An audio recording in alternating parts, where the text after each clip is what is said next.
CM Jagan bus యాత్ర నేపథ్యంలో వినతి పత్రం ఇచ్చేందుకు వెళ్లిన మాజీ మంత్రి అఖిల ప్రియను సిరివెల్ల పోలీసులు అడ్డుకున్నారు. ప్రజా సమస్యలపై ముఖ్యంగా రైతు సమస్యలపై సీఎంకు వినతి పత్రం ఇవ్వనివ్వలేదని ఆగ్రహం తెలిపారు.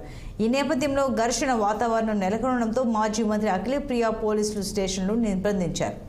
ప్రజా సమస్యలపై వినతి పత్రం ఇవ్వడానికి బయలుదేరిన అఖిల ప్రియ ఆమె అనుచరులపై ప్రభాకర్ రెడ్డి తన అనుచరులతో దాడులకు పాల్పడ్డారని మండిపడ్డారు.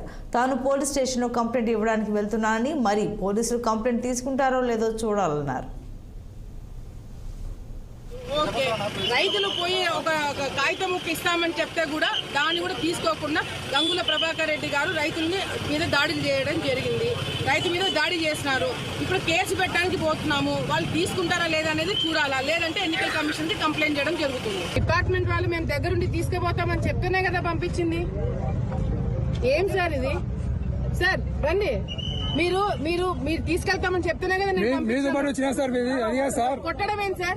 దోపిడీ రాజ్యం ప్రవేశం సార్ ఇది రాజరెడ్డి రాజ్యం.